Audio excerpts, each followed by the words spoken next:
Et Romains 6 là, allons au verset 3. Qu'est-ce qu'il est dit?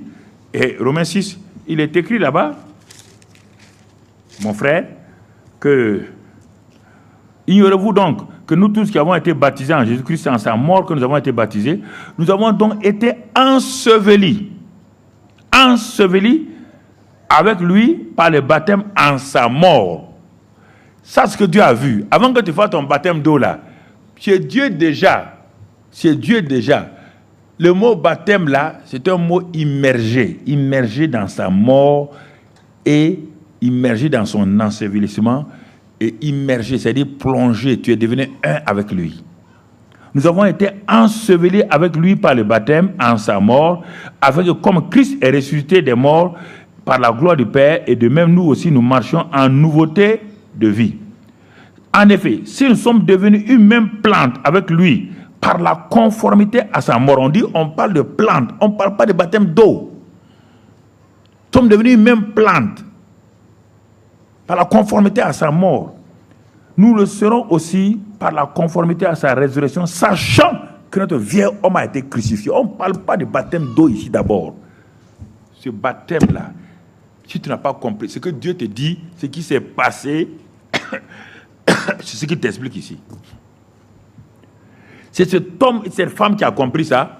Quand il s'est fait baptiser, il sait pourquoi il s'est fait baptiser.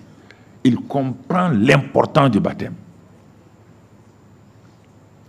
Et il sait que quand il est sorti de l'eau, c'est un homme nouveau qui est sorti de l'eau. Un homme qui appartient désormais, il est mort au monde. Il n'est pas besoin d'aller jeûner et prier pour mourir au monde. Ta mort au monde a été faite à la croix. Ta mort à Satan a été faite à la croix. Ta mort à ta chair a été faite à la croix. Ton vieux homme qui était dominé par le monde, il est mort. Dieu l'a tué. Il est mort à Bana.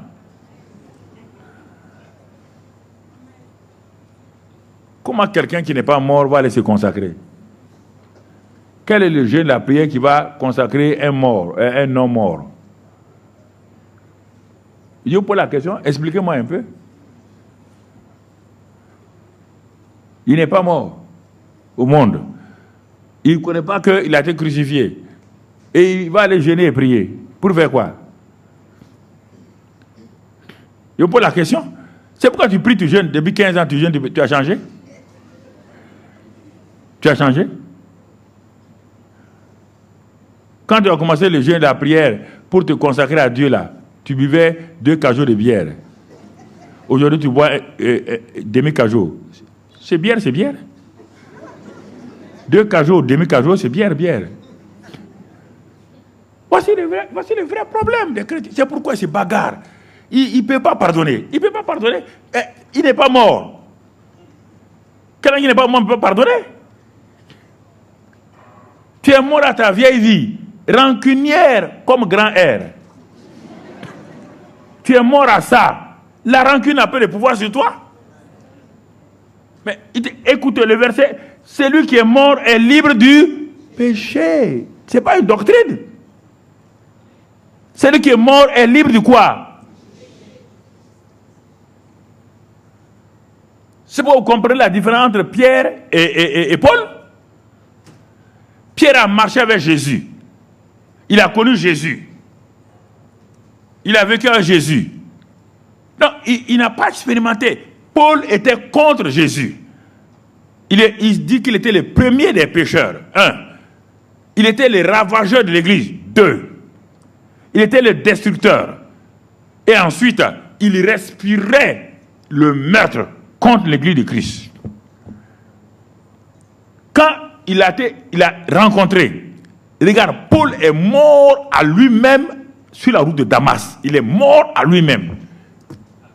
Le gars, il haïssait Jésus.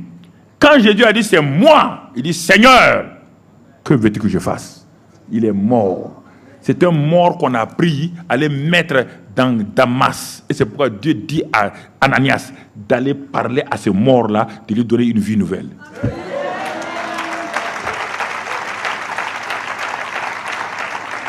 Quand le gars s'est levé à Damas, regardez-le. de fond en comble. Il prêche dans le même endroit où il est venu arrêter les gens. Il prêche le message de Jésus-Christ. Tu as vu Paul en train de jeûner pour aller être transformé, pour être changé. Si le jeûne peut transformer quelqu'un, donc Jésus est mort pour rien, donc la croix n'a pas de sens. La croix est un tueur de vieil homme. Ça tue les vieils hommes.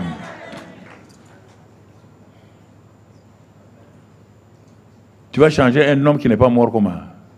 Il n'est pas mort. Tu vas l'améliorer, tu vas le transformer comment? Montre-moi, s'il te plaît, viens prendre le téléphone, viens prendre le micro, tu vas me dire comment on peut transformer un homme qui n'est pas mort à lui-même. Le jeune va le transformer comment? Je ne sais pas. Je vous regarde là, je vous écoute. Je vous vois en train de crier, bou, bah, bou, bah. Ok, très bien, je ne parle pas de vous ici, tous ceux qui nous regardent actuellement là. Voilà.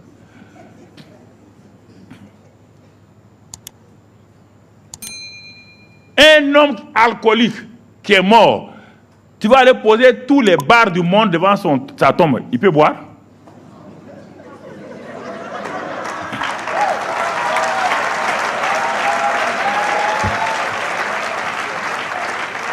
S'il est mort, il est quoi? Mort. On peut l'améliorer. Mais allez-y le placer devant un tombeau. Il n'est pas dans le tombeau, mais il est à côté du tombeau. On dit, bah, tu as vu ton tombeau, hein? Il dit oui. Dis que tu es mort, je suis mort. Dis encore, je suis mort au whisky, je suis mort au whisky. Il reste là-bas pour jeûner 3 jours. On amène whisky. Premier jour, il va dire, je suis mort au whisky. Deuxième jour, en tout cas, je suis mort au whisky. Troisième jour, tu vas venir le trouver en train de faire quoi? De boire le whisky. Parce qu'il n'est pas mort. Il n'est pas mort. Voilà ton problème. Pourquoi tu luttes comme ça? C'est pourquoi tu dis ta vie n'a pas de sens. Ta vie n'a pas de sens. La vie abondante, Jésus dit, je suis venu pour donner la vie abondante. Celui qui croit en moi, la vie abondante en toi. Et toi, ta vie n'a pas de sens. J'ai dit non. J'ai dit non. Ça, j'ai dit non. Comment? Jésus, tu joues avec lui là?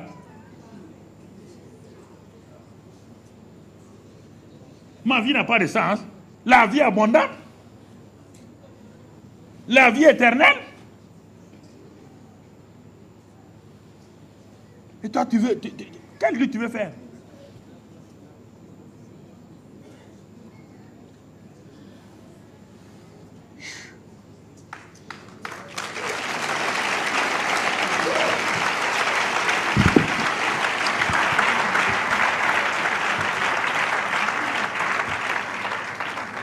Je suis un avocat.